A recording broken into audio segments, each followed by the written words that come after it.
Hello, everyone, and welcome to Economics and You. I'm your host, Mr. Samuelson.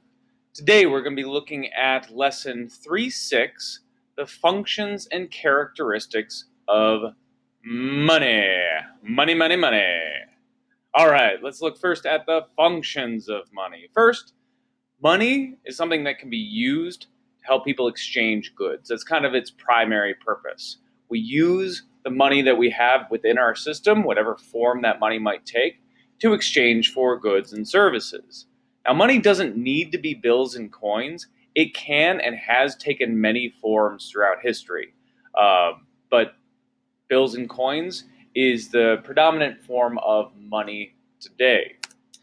Now, to be money and to be counted as money, we really look for things that serve at least these three functions. So let's get into those functions of money. Number one, a medium of exchange. What is a medium of exchange? Well, medium of exchange means that money is accepted in exchange for a good or service. If it's not going to be accepted for this good or service, it cannot be considered money. It has to be something that is broadly, widely accepted.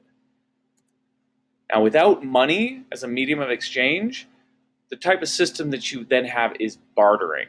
You have things that don't have a recognized value for all, and we're really stuck with just trading goods that you need for, or trading for goods that you need with goods that you have, and then just hoping that your item matches their wants. It's a very difficult system to run an economy off of, and most bartering economies are not very advanced, and they don't result in very much wealth accumulating in anyone's hands.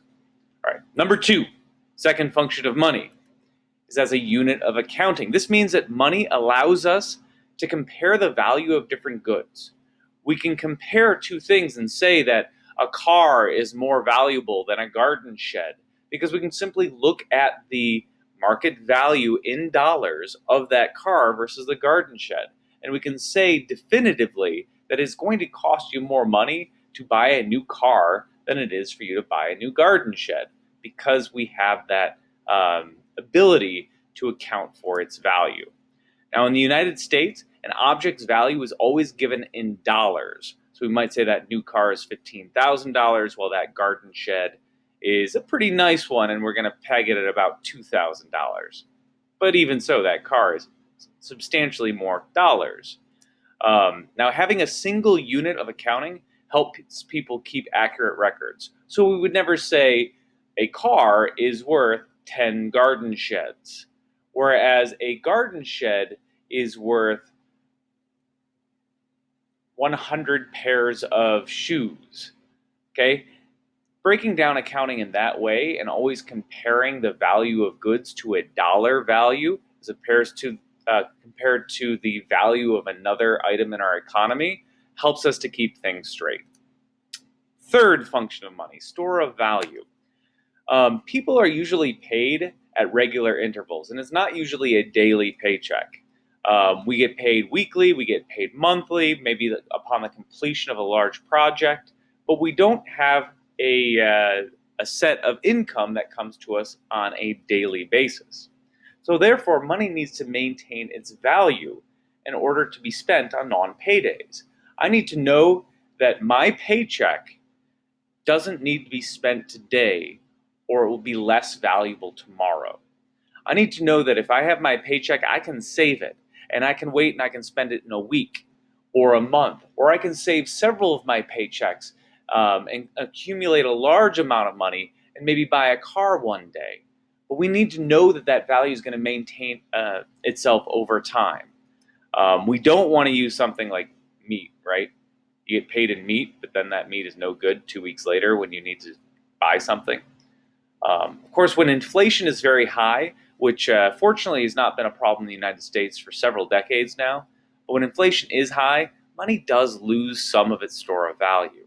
In some countries, inflation does run really high, 15, 20, 50% in bad years, which means people can't really save their money. They know that if they save it, it's just not going to be valuable next year. So we need to make sure that you have a good store of value in order to really have a money system. Okay, characteristics of money. We've got kind of a list here for you, but money can be anything which is accepted for a good and service. Again, we went over that before, but there are these other characteristics that make for a strong money system. Number one, it has to be durable. We don't want money that's going to fall apart. We'd hate it if our dollar bills lost value or became worthless if they got wet. We want it to be something that will stay together, won't break, won't fall apart very easily. Two, we want it to be portable. We want it to be something that's going to be easy to move. We don't want to use a house as money because you can't pick up and move a house. Okay? You don't want to necessarily use bars of gold because, again, it's not very easy to move. Although you could, of course, use gold as money. It is a legitimate form of money. You probably just wouldn't want to move around an entire bar of it. It has to be divisible, something that can be easily divided. Our money system is very easy for this. We've got $100 bills, 50s, 20s, 10s, 5s, 1s. We've got 2s out there too, but you don't come across a $2 bill all that often. And we also, of course, have our pennies, nickels, dimes, quarters. All of that helps make our money very easy to divide up and to pay exact amounts. It has to be stable. We don't want the value to change quickly. Obviously, inflation is changing the value of money all the time, but in our system, you're not going to have a tremendous amount of inflation from one year to the next. So your money is not going to change wildly in value next year. Scarce. We want large amounts of money to be uncommon. Now, you might easily think, large amounts of money are very common. Look at professional athletes. Look at the most successful businessmen. Yes, there's a lot of people out there that have a large amount of money. But in the population of the United States as a whole, there aren't that many. There aren't that many Bill Gateses out there. There aren't very many LeBron James out there, right? As a fraction of our economy, they just don't make up that much. And it's not that common to come across people who have tremendous amounts. Finally, accepted. We've gone over this several times. Make sure that you understand it's not money if it's not accepted for goods and services. If people aren't going to accept it from you for those goods and services, it's not money. All right, final thing, types of money. There are 3 types out there. The first one is commodity money. This is stuff that has value in and of itself. Okay, it's just gold is valuable because people like it because they can make jewelry out of it. It's shiny. You can use it to decorate things. It has value, not just because it's a gold coin. Gems have value. They're pretty. They go into jewelry. They can be used in certain tools depending upon the stone you're using.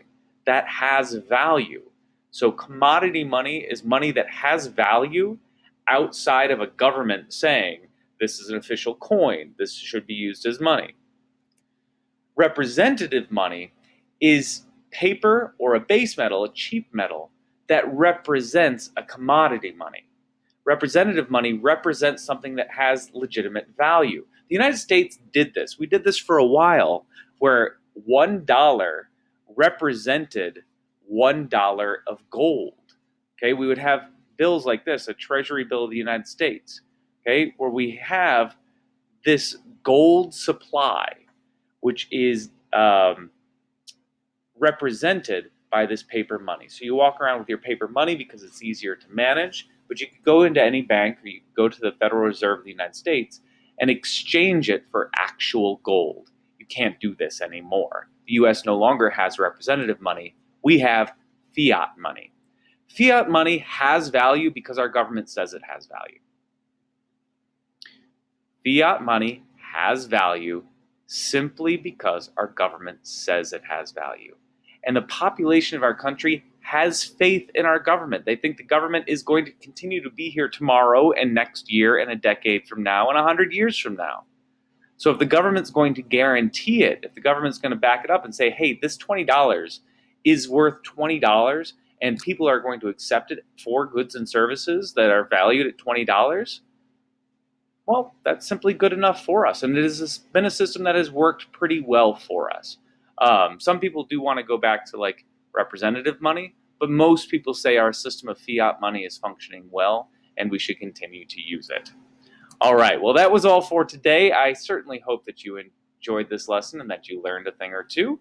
I will see you again next time Farewell.